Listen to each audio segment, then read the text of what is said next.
ಎಲ್ರಿಗೂ ನಮಸ್ಕಾರ. ನೀವು ನೋಡ್ತಾ ಇದ್ದೀರಾ ಟಿವಿ ವಿಕ್ರಮ. ನಾನು ಮುಮ್ತಾಜ್ ಅಬ್ದುಲ್ ನೆಲೆಡ್ಕ. ವೀಕ್ಷಕರೇ, ಜನವರಿ 2026 ಸೋಮನಾಥ ಮಹಾದೇವ ಮಂದಿರದ ಮೇಲೆ ಇಸ್ಲಾಮಿಕ್ ಆಕ್ರಮಣಕಾರರು ದಾಳಿಯನ್ನು ಮಾಡಿ 1000 ವರ್ಷಗಳು ಪೂರ್ತಿಯಾಗತ್ತೆ. ಆದ್ರೂ ಹಿಂದೂಗಳ ಧೈರ್ಯ, ಸ್ಥೈರ್ಯ, ಅಚಲ ಸಂಕಲ್ಪದ ಮೂಲಕ ಈ ಮಂದಿರ ಪುನರ್ ನಿರ್ಮಾಣ ಆಗಿ ಇವತ್ತಿಗೂ ಕೂಡ ನಮ್ಮ ನಾಗರಿಕತೆಯ ಜೀವಂತ ಸಾಕ್ಷಿಯಾಗಿ ನಿಂತಿದೆ. ಆದ್ರೆ ಈ ಸೋಮನಾಥ ಮಂದಿರವನ್ನ ಆ ದಾಳಿಕೋರರು ಮಾತ್ರ ಅಲ್ಲದೆ ನಮ್ಮದೇ ನೆಲದ ನೆಹರು ಕೂಡ ಎಷ್ಟು ದ್ವೇಷ ಮಾಡ್ತಾ ಇದ್ರು. ಸೋಮನಾಥ ದೇವಸ್ಥಾನದ ಪುನರ್ ಪ್ರತಿಷ್ಠಾಪನೆಗೆ ಅದೆಷ್ಟು ಅಡ್ಡಿಯನ್ನ ಪಡಿಸಿದ್ರು, ಅದನ್ನ ಎಷ್ಟು ವಿರೋಧ ಮಾಡಿದ್ರು, ಅದನ್ನ ತಡೆಯೋದಕ್ಕೆ ಏನೆಲ್ಲ ಹರಸಾಹಸವನ್ನ ಪಟ್ರು. ಅದಕ್ಕೋಸ್ಕರ 17 ಲೆಟರ್ಗಳನ್ನ ಬರೆದ್ರು. ಒಂದು ಸಂಚಿಕೆ ಆಲ್ರೆಡಿ ನಾವು ನೋಡಿದ್ದೀವಿ. ಅದರಲ್ಲಿ 9 ಲೆಟರನ್ನು ನಾನು ಈ ಹಿಂದಿನ ಸಂಚಿಕೆಯಲ್ಲಿ ಓದಿ ಹೇಳಿದ್ದೀನಿ. ಉಳಿದ 8 ಪತ್ರಗಳನ್ನು ಈ ಸಂಚಿಕೆಯಲ್ಲಿ ನಾನು ಬಹಿರಂಗಗೊಳಿಸ್ತೀನಿ. ಹಿಂದಿನ ಸಂಚಿಕೆಯನ್ನು ಯಾರು ನೋಡ್ಲಿಲ್ವೋ ದಯವಿಟ್ಟು ಒಂದು ಬಾರಿ ನೋಡಿ. ಲಿಂಕ್ ಅನ್ನ ಕಾಮೆಂಟ್ ಅಲ್ಲಿ ಕೂಡ ಕೊಟ್ಟಿರ್ತೀನಿ, ಡಿಸ್ಕ್ರಿಪ್ಷನ್ ಅಲ್ಲೂ ಕೂಡ ಹಾಕಿರ್ತೀನಿ. ದಯವಿಟ್ಟು ಆ ಕಾರ್ಯಕ್ರಮವನ್ನು ಕೂಡ ನೋಡಿ, ಈ ಕಾರ್ಯಕ್ರಮವನ್ನು ಕೂಡ ನೋಡಿ ಅಂತ ಕೇಳ್ಕೊಳ್ತಾ, ನೀವಿನ್ನೂ ಕೂಡ ಟಿವಿ ವಿಕ್ರಮವನ್ನು ಸಬ್ಸ್ಕ್ರೈಬ್ ಮಾಡದೇ ಇದ್ರೆ ದಯವಿಟ್ಟು ಟಿವಿ ವಿಕ್ರಮವನ್ನು ಸಬ್ಸ್ಕ್ರೈಬ್ ಮಾಡಿ. Letter number 10 24 April 1951 ಬರೆದಂಥದ್ದು. ಯಾರಿಗೆ ಬರೀತಾರೆ? ದಿಗ್ವಿಜಯ್ ಸಿಂಗ್ ಅವರಿಗೆ ಬರೀತಾರೆ. ಅಂದ್ರೆ ನೆಹರು ಮೊದಲು ಒಂದು ಪತ್ರವನ್ನ ಬರೆದಿದ್ರು, ಅದಾದ ನಂತರ 2 ದಿನಗಳ ಅಂತರದಲ್ಲಿ ಈ ಪತ್ರವನ್ನ ಬರೀತಾರೆ. ಸೋಮನಾಥ ದೇವಾಲಯದ ಉದ್ಘಾಟನೆಯನ್ನ ನೇರವಾಗಿ ವಿರೋಧ ಮಾಡ್ತಾರೆ, ಒಂಥರ ಅಟ್ಯಾಕ್ ಮಾಡ್ತಾರೆ ಅಂತಂದ್ರೂ ಖಂಡಿತವಾಗ್ಲೂ ತಪ್ಪಾಗಲ್ಲ. ಈ ಕಾರ್ಯಕ್ರಮದಲ್ಲಿ ಅಂದ್ರೆ ಈ ಸಂಭ್ರಮದಲ್ಲಿ ರಾಷ್ಟ್ರಪತಿಗಳೇ ಆಗಿರಲಿ, ಕೇಂದ್ರ ಸಚಿವರೇ ಆಗಿರಲಿ ಭಾಗವಹಿಸಿದ್ರೆ ಅದು ರಾಷ್ಟ್ರೀಯ ಮಟ್ಟದಲ್ಲಿ ಮಾತ್ರ ಅಲ್ಲ, ಅಂತಾರಾಷ್ಟ್ರೀಯ ಮಟ್ಟದಲ್ಲೂ ಕೂಡ ನಮ್ಮ ಭಾರತಕ್ಕೆ ಕೆಟ್ಟ ಪರಿಣಾಮವನ್ನ ಬೀರುತ್ತೆ ಅಂತ ಅವರು ಎಚ್ಚರಿಕೆಯನ್ನ ಕೊಡ್ತಾರೆ. ಅಂದ್ರೆ ನೆಹರು ಅವತ್ತು ಹಿಂದೂ ನಾಗರಿಕತೆಯ ಐತಿಹಾಸಿಕ ಪುನರ್ಸ್ಥಾಪನೆ ಜೊತೆಗೆ ನಿಲ್ಲೋ ಬದಲು ಅದನ್ನ ಅವರು ಒಂಥರ, ನಾನು ಈ ಹಿಂದೆ ಕೂಡ ಹೇಳಿದ ಹಾಗೆ, ಭಾರತಕ್ಕೆ ಎದುರಾಗುವಂತಹ ಅಪಾಯ, ಅವಮಾನ ಅನ್ನೋ ರೀತಿಯಲ್ಲಿ ವರ್ತಿಸ್ತಾರೆ. ಇನ್ನು ಲೆಟರ್ ನಂಬರ್ 11 17 ಏಪ್ರಿಲ್ 1951 ಬರೆಯುವಂಥದ್ದು. ಯಾರಿಗೆ ಬರೀತಾರೆ? ವಿದೇಶಾಂಗ ಸಚಿವಾಲಯದ ಕಾರ್ಯದರ್ಶಿ ಇವರಿಗೆ ಬರೀತಾರೆ. ಏನಂತ ಬರೀತಾರೆ? ಈ ಪತ್ರದಲ್ಲಿ ಜವಾಹರ್ಲಾಲ್ ನೆಹರು ಸೋಮನಾಥ ಟ್ರಸ್ಟ್ ಕಡೆಯಿಂದ ಪವಿತ್ರ ನದಿಗಳ ನೀರಿಗೆ ಬಂದಂತಹ ಯಾವುದೇ ಮನವಿಗಳಿಗೆ ಭಾರತದ ರಾಯಭಾರಿ ಕಚೇರಿಗಳು ಗಮನವನ್ನೇ ಕೊಡಬಾರದು, ಅಂದ್ರೆ ಸಂಪೂರ್ಣವಾಗಿ ಅದನ್ನ ಇಗ್ನೋರ್ ಮಾಡಬೇಕು ಅನ್ನುವಂತಹ ಸ್ಪಷ್ಟ ನಿರ್ದೇಶನವನ್ನ ಕೊಡ್ತಾರೆ. ಇದು ಹಿಂದೂ ಧಾರ್ಮಿಕ ವಿಚಾರದಲ್ಲಿ, ಸಂಸ್ಕೃತಿಯ ವಿಚಾರದಲ್ಲಿ ಅವರು ಹೊಂದಿದ್ದಂತಹ ಆ ಕೆಟ್ಟ ಅಭಿಪ್ರಾಯವನ್ನು ಸ್ಪಷ್ಟವಾಗಿ ಎತ್ತಿ ತೋರಿಸುತ್ತೆ. ಅದರಲ್ಲಿ ನೆಹರು ಮತ್ತೆ ಹೇಳ್ತಾರೆ, ಈ ವಿಚಾರದಲ್ಲಿ ನನಗಿರುವಂತಹ ಅಸಮಾಧಾನವನ್ನ ನಾನು ಈಗಾಗಲೇ ರಾಷ್ಟ್ರಪತಿಗಳಿಗೆ ಆಗಿರಬಹುದು, KM ಮುನ್ಷಿ ಅವರಿಗೆ ಆಗಿರಬಹುದು ತಿಳಿಸಿದ್ದೀನಿ. ಹಾಗೆ ಮತ್ತೊಮ್ಮೆ ನೆನಪಿಸ್ತಾರೆ, ಭಾರತೀಯ ರಾಯಭಾರಿ ಕಚೇರಿಗಳು ಇಂತಹ ಮನವಿಗಳಿಂದ ದೂರಾನೇ ಉಳಿಬೇಕು, ಅದನ್ನ ಇಗ್ನೋರ್ ಮಾಡ್ಬೇಕನ್ನುವಂಥದ್ದನ್ನ ಸ್ಪಷ್ಟವಾಗಿ ಆ ಸೂಚನೆಯನ್ನ ಮತ್ತೊಮ್ಮೆ ಒತ್ತಿ ಹೇಳ್ತಾರೆ. ಇದು ಲೆಟರ್ ನಂಬರ್ 12 9 ಮೇ 1951 ಬರೀತಾರೆ. ಯಾರಿಗೆ ಬರೀತಾರೆ? ವಿದೇಶಾಂಗ ಸಚಿವಾಲಯದ ಕಾರ್ಯದರ್ಶಿಗಳಾದಂತಹ S ದತ್ ಅವರಿಗೆ ಬರೀತಾರೆ. ಸೋಮನಾಥ ದೇವಾಲಯದ ಪ್ರಾಣ ಪ್ರತಿಷ್ಠಾಪನೆಗೆ ಇನ್ನೇನು ಕೆಲವೇ ದಿನಗಳು ಬಾಕಿ ಇದೆ ಅಂತಂದಾಗ ಆ ಸಮಾರಂಭಕ್ಕೂ ನಮ್ಮ ಸರ್ಕಾರಕ್ಕೂ ಯಾವುದೇ ರೀತಿಯಾದಂತಹ ಸಂಪರ್ಕ ಇರಬಾರದು, ನಾವು ಯಾರು ಕೂಡ ಅದಕ್ಕೆ ಹೋಗಬಾರದು. ಅಂದ್ರೆ ಒಟ್ಟಾರೆಯಾಗಿ ಜವಾಹರ್ಲಾಲ್ ನೆಹರು ಆ ವಿಚಾರದಲ್ಲಿ ತೀವ್ರ ಅಸಮಾಧಾನವನ್ನು ಮುಂದುವರಿಸ್ತಾರೆ. ವಿದೇಶಾಂಗ ಸಚಿವಾಲಯದ ಕಾರ್ಯದರ್ಶಿ ಆಗಿದ್ದಂತಹ S ದತ್ ಅವರಿಗೆ ಬರೆದಂತಹ ಈ ಒಂದು ಪತ್ರದಲ್ಲಿ ಯಾಕೆ ಆ ಸೋಮನಾಥ ದೇವಸ್ಥಾನದ ಕಾರ್ಯಕ್ರಮದಲ್ಲಿ ಸರ್ಕಾರವನ್ನು ಜೋಡಿಸ್ತಾ ಇದ್ದೀರಾ ಅಂತ ಕೇಳಿ ತೀವ್ರ ವಿರೋಧವನ್ನು ವ್ಯಕ್ತಪಡಿಸ್ತಾರೆ. ಅಷ್ಟೇ ಅಲ್ಲ, ಅದನ್ನ ದುರಾದೃಷ್ಟಕರ ಅಂತ ಹೇಳ್ತಾರೆ. ಎಲ್ಲರೂ ಕೂಡ ದೇವರ ಕಾರ್ಯದಲ್ಲಿ ಪಾಲ್ಗೊಳ್ಳೋದಕ್ಕೆ ಅವಕಾಶ ಸಿಗುವಂಥದ್ದೇ ನಮ್ಮ ಪುಣ್ಯ ಅಂತ ಹೇಳ್ತಾರೆ. ಈಗ ರಾಮ ಮಂದಿರದ ನಿರ್ಮಾಣದ ವಿಚಾರ ಅಂತ ಬಂದಾಗ, ಅಯ್ಯೋ ನಮ್ಮ ಸಮಯದಲ್ಲಿ ಇದಾಗ್ತಾ ಇದೆ, ಇದನ್ನು ನೋಡೋದೇ ನಮ್ಮ ಪುಣ್ಯ ಅಂತ, ನಮ್ಮ ಸೌಭಾಗ್ಯ ಅಂತ ಪ್ರತಿಯೊಬ್ಬರು ಕೂಡ ಖುಷಿ ಪಟ್ವಿ. ಆದ್ರೆ ಅವತ್ತು ನೆಹರು ಈ ವಿಚಾರದಲ್ಲಿ ನಮ್ಮ ಸರ್ಕಾರ ಕೂಡ ಇದರಲ್ಲಿ ಭಾಗಿಯಾಗ್ತಾ ಇರುವಂಥದ್ದು ದುರದೃಷ್ಟಕರ, ನಮ್ಮ ದೌರ್ಭಾಗ್ಯ ಅಂತ ಹೇಳ್ತಾರೆ. ವಾಹ್, ನಮ್ಮ ದೇಶ ಎಂಥ ಅದ್ಭುತ ನಾಯಕತ್ವವನ್ನು ನೋಡಿತಲ್ವಾ. ಲೆಟರ್ ನಂಬರ್ 13 19 ಮಾರ್ಚ್ 1951 ಬರೀತಾರೆ. ಯಾರಿಗೆ ಬರೀತಾರೆ? ಪಾಕಿಸ್ತಾನದಲ್ಲಿರುವಂತಹ ಭಾರತದ ಹೈ ಕಮಿಷನರ್ ಖೂಬ್ ಚಂದ್ ಅವರಿಗೆ ಬರೀತಾರೆ.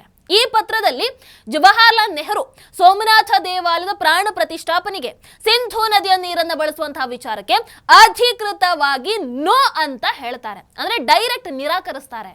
ವಿದೇಶಾಂಗ ಕಾರ್ಯದರ್ಶಿಯ ಮೂಲಕ ಈ ಮನವಿಗೆ ಅದರ ಬಳಕೆಗೆ ತಮ್ಮ ಅನುಮೋದನೆ ಇಲ್ಲ ಅನ್ನುವಂಥದ್ದನ್ನು ಸ್ಪಷ್ಟಪಡಿಸ್ತಾರೆ. ಅಂಡ್ ಮುಂದಿನ ದಿನಗಳಲ್ಲಿ ಅದಕ್ಕೆ ಸಂಬಂಧಪಟ್ಟಂತಹ ಯಾವುದೇ ಮನವಿಗಳು ಬಂದರೂ ಕೂಡ ಅವುಗಳನ್ನು ಮೊದಲೇ ನನ್ನ ಗಮನಕ್ಕೆ ತರಬೇಕನ್ನುವಂತಹ ಆದೇಶವನ್ನು ಕೂಡ ಮಾಡ್ತಾರೆ. ಅಂದ್ರೆ ಒಟ್ಟಾರೆಯಾಗಿ ಸೋಮನಾಥ ದೇವಸ್ಥಾನದ ಸಮಾರಂಭದಿಂದ ದೇಶವನ್ನ ಉದ್ದೇಶಪೂರ್ವಕವಾಗಿ ದೂರ ಇಟ್ಟು ಅದರ ಒಂದು ಮಹತ್ವವನ್ನ ತಪ್ಪಾಗಿ ಹೇಳುವಂತಹ ತಗ್ಗಿಸುವಂತಹ ಪ್ರಯತ್ನವನ್ನ ಮಾಡ್ತಾರೆ. ಆಮೇಲೆ ಸೋಮನಾಥಕ್ಕೆ ಸಿಂಧೂ ನದಿಯ ನೀರನ್ನು ಕಳಿಸುವಂತಹ ವಿಚಾರ ಆಗಿರಬಹುದು, ಆ ಮನವಿ ಆಗಿರಬಹುದು, ಇದ್ಯಾವುದು ಕೂಡ ಯಾವ ಸಂದರ್ಭದಲ್ಲೂ ಹೊರಗೆ ಬರಬಾರ್ದು, ಪ್ರಚಾರಕ್ಕೆ ಯಾರಿಗೂ ಕೂಡ ಸಿಗಬಾರ್ದು. ಸಿಕ್ಕಿಬಿಟ್ರೆ ಅಯ್ಯೋ ಪಾಕಿಸ್ತಾನ ಏನ್ ಅನ್ಕೊಳ್ಳುತ್ತೋ ಏನೋ ಅಂತ ಹೇಳ್ತಾರೆ. ಅಂದ್ರೆ ಪಾಕಿಸ್ತಾನ ಏನ್ ಅನ್ಕೊಳ್ಳುತ್ತೋ ಅವರನ್ನ ಸ್ಯಾಟಿಸ್ಫೈ ಮಾಡೋದಕ್ಕೆ ತನ್ನತನವನ್ನ ಹರಾಜು ಹಾಕುವಂಥದ್ದು. ವಾಹ್ ನೆಹರು ವಾಹ್. ಲೆಟರ್ ನಂಬರ್ 14 ಮಾರ್ಚ್ 2, 1951 ಬರೀತಾರೆ. ಯಾರಿಗೆ ಬರೀತಾರೆ? ರಾಷ್ಟ್ರಪತಿಗಳಾದಂತಹ ರಾಜೇಂದ್ರ ಪ್ರಸಾದ್ ಅವರಿಗೆ ಬರೀತಾರೆ. ಈ ಪತ್ರದಲ್ಲಿ ಜವಾಹರ್ಲಾಲ್ ನೆಹರು ಸೋಮನಾಥ ದೇವಾಲಯದ ಉದ್ಘಾಟನೆಯಲ್ಲಿ ರಾಷ್ಟ್ರಪತಿಗಳು ತಮ್ಮನ್ನ ತಾವು ತೊಡಗಿಸ್ಕೊಳ್ತಾ ಇರುವಂತದ್ದು, ತಮ್ಮನ್ನ ತಾವು ಗುರುತಿಸ್ಕೊಳ್ತಾ ಇರುವಂತದ್ದು ಇಷ್ಟ ಆಗ್ಲಿಲ್ಲ ಅಂತ ನೆಹರು ನೇರವಾಗಿ ಒಪ್ಕೊಳ್ತಾರೆ. ಆಮೇಲೆ ಒಂದು ಅಭಿಪ್ರಾಯವನ್ನ ತಿಳಿಸುವಂತಹ ಆ ಒಂದು ಮಟ್ಟವನ್ನ ಕೂಡ ಮೀರಿ ದೇವಾಲಯದ ಪುನರ್ ಪ್ರತಿಷ್ಠಾಪನೆ ಆಗಿರಬಹುದು, ಜನರ ಬೆಂಬಲ ಆಗಿರಬಹುದು, ಸರ್ಕಾರದ ಬೆಂಬಲ ಆಗಿರಬಹುದು, ಸೋಮನಾಥ ದೇವಸ್ಥಾನದ ಪುನರ್ ನಿರ್ಮಾಣವನ್ನ ರಾಷ್ಟ್ರಪತಿಗಳು ಮುಂದೂಡಬೇಕಾಗಿತ್ತು, ನೀವು ಆ ಸಮಾರಂಭದ ಅಧ್ಯಕ್ಷತೆಯನ್ನು ವಹಿಸಿಕೊಳ್ಳಬಾರ್ದಿತ್ತು ಅಂತ ರಾಷ್ಟ್ರಪತಿಗಳಿಗೆ ಪರೋಕ್ಷವಾಗಿ ಅದನ್ನ ಮನವಿ ಅಂತ ಹೇಳೋದಕ್ಕಿಂತ ಅಡ್ವೈಸ್ ಮಾಡೋ ಹಂತಕ್ಕೆ ಹೋಗಿ ನಿಲ್ತಾರೆ. ಯಾರು? The great Nehru. Letter number 15 11 March 1951 ಬರೀತಾರೆ. ಯಾರಿಗೆ ಬರೀತಾರೆ?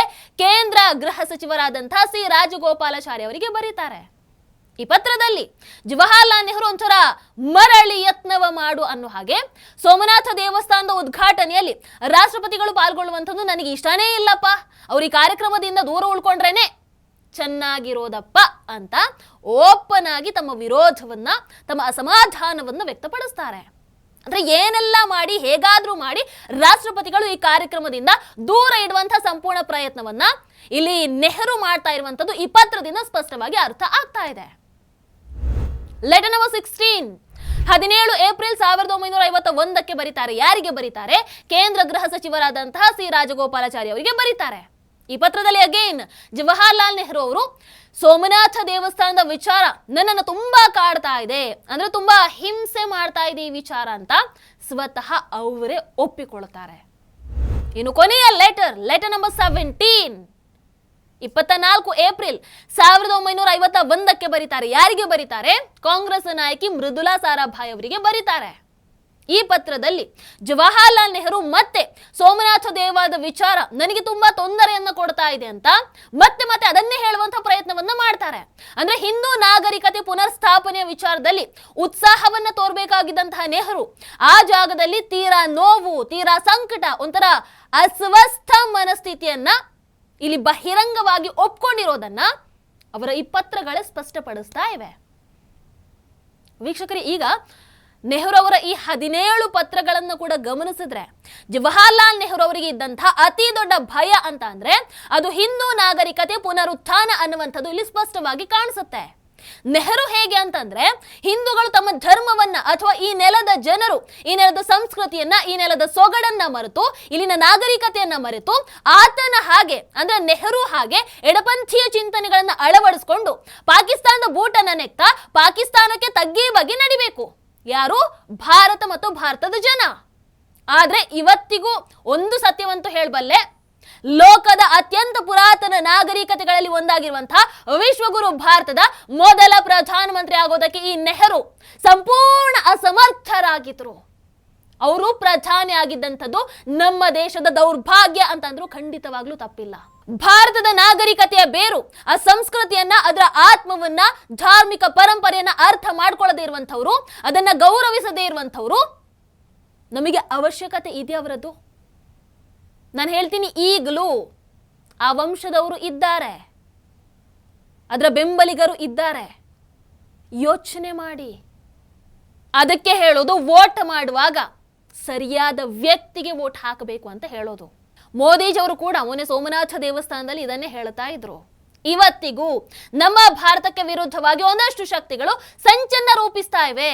ನಾವು ಅದಕ್ಕೆ ಒಂದಾಗಿ ನಿಲ್ಲಬೇಕು, ನಾವು ಒಗ್ಗಟ್ಟಾಗಿ ನಿಲ್ಲಬೇಕು, ಒಬ್ರನ್ನ ಒಬ್ರು ಬಲಪಡಿಸ್ಕೊಳ್ಬೇಕು. ನಮ್ಮನ್ನ ವಿಭಜಿಸೋದಕ್ಕೆ ಬರುವಂತಹ ಎಲ್ಲಾ ಶಕ್ತಿಗಳನ್ನ ನಾವು ಸೋಲಿಸಬೇಕು. ಕರೆಕ್ಟ್ ಅಲ್ವಾ? ಇದು ಇವತ್ತು ಆಗಬೇಕು. ಆದರೆ ಮೋದಿ ಇಷ್ಟೆಲ್ಲ ಮಾಡ್ತಾ ಇದ್ದಾರೆ, ದೇಶದ ವಿಚಾರದಲ್ಲಿ ಆಗಿರ್ಬೋದು, ಪ್ರತಿಯೊಂದು ವಿಚಾರದಲ್ಲಿ ಆಗಿರ್ಬೋದು, ಇಷ್ಟೆಲ್ಲ ಮಾಡ್ತಾ ಇದ್ರು ಕೂಡ ಮೋದಿಜಿಯವರನ್ನ ಕಂಡ್ರೆ ಯಾಕೆ ಬಹಳಷ್ಟು ಮಂದಿ ಉರ್ಕೊಳ್ತಾರೆ? ಯಾಕೆ ಉರ್ಕೊಳ್ತಾರೆ ಅಂತಂದ್ರೆ ನಾನು ಹೇಳ್ತೀನಿ. ಮೋದಿಜಿ ಉತ್ತರ ಪ್ರದೇಶದ ವಾರಣಾಸಿಯಲ್ಲಿ ಕಾಶಿ ವಿಶ್ವನಾಥ ಕಾರಿಡಾರ್ ಅನ್ನ ಪುನರುಜ್ಜೀವನಗೊಳಿಸ್ತಾರೆ. ಮೋದಿಜಿ ಗುಜರಾತ್ನ ಸೋಮನಾಥ ದೇವಸ್ಥಾನದ ಪುನರುಜ್ಜೀವನವನ್ನಗೊಳಿಸ್ತಾರೆ. ಮೋದಿಜಿ ಮಧ್ಯಪ್ರದೇಶದ ಉಜ್ಜಯಿನಿಯ ಮಹಾಕಾಳೇಶ್ವರ ಮಹಾಕಾಲ್ ಲೋಕ ಕಾರಿಡಾರ್ ಅನ್ನ ಪುನರುಜ್ಜೀವನಗೊಳಿಸ್ತಾರೆ. ಮೋದಿಜಿ ಚಾರ್ಧಾಮ್ ರಸ್ತೆ ಯೋಜನೆ, ಯಮುನೋತ್ರಿ, ಗಂಗೋತ್ರಿ, ಕೇದಾರನಾಥ, ಬದ್ರಿನಾಥವನ್ನ ಸಾಕಾರಗೊಳಿಸ್ತಾರೆ. ಮೋದಿಜಿ ಅಯೋಧ್ಯೆಯಲ್ಲಿ ಭವ್ಯ ರಾಮ ಮಂದಿರವನ್ನ ನಿರ್ಮಾಣ ಮಾಡ್ತಾರೆ. ಮೋದಿಜಿ ಗಯಾ ಅಥವಾ ಬೋಧಗಯಾದ ವಿಷ್ಣುಪಾದ ದೇವಸ್ಥಾನ, ಅದೇ ರೀತಿ ಮಹಾಬೋಧಿ ದೇವಸ್ಥಾನ ಕಾರಿಡಾರ್ಗಳ ಪುನರ್ ಸ್ಥಾಪನೆಗೆ ಕೈಯನ್ನ ಹಾಕ್ತಾರೆ. ಇನ್ನು ವಿಂಧ್ಯಾಚಲ್ ಧಾಮ್, ಚಿತ್ರಕೂಟ ಧಾಮ್, ಬದ್ರಿನಾಥ ಧಾಮ್, ವೃಂದಾವನದ ಬ್ಯಾಂಕೆ ಬಿಹಾರಿ, ಪಂಢರಪುರ, ಓಂಕಾರೇಶ್ವರ ಮಂದಿರ ಕಾರಿಡಾರ್ ಇವೆಲ್ಲದರ ಪುನರುಜ್ಜೀವನ ಕಾರ್ಯ ಈಗಾಗಲೇ ಆರಂಭ ಆಗಿದೆ. ಇಂತಹ ಬಹಳಷ್ಟು ಕಾರಣ ಇದೆ ಮೋದಿಜಿಯವರನ್ನ ದ್ವೇಷ ಮಾಡೋದಕ್ಕೆ.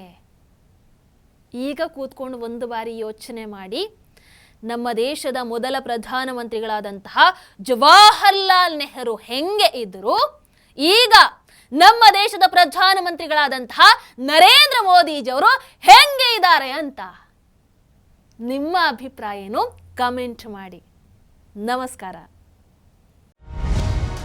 ಟಿವಿ ವಿಕ್ರಮ, ದೇಶ ನಿಮ್ಮ ಕೈಯಲ್ಲಿ. ಈ ಕಾರ್ಯಕ್ರಮ ನಿಮಗೆ ಇಷ್ಟ ಆಗಿದ್ದಲ್ಲಿ ಲೈಕ್, ಶೇರ್ ಹಾಗೂ ಕಮೆಂಟ್ ಮಾಡಿ. ಟಿವಿ ವಿಕ್ರಮದ ಕಾರ್ಯಕ್ರಮಗಳನ್ನು ನಿರಂತರವಾಗಿ ವೀಕ್ಷಿಸಲು ಸಬ್ಸ್ಕ್ರೈಬ್ ಮಾಡಿ, ಬೆಲ್ ಐಕನ್ ಒತ್ತಿ.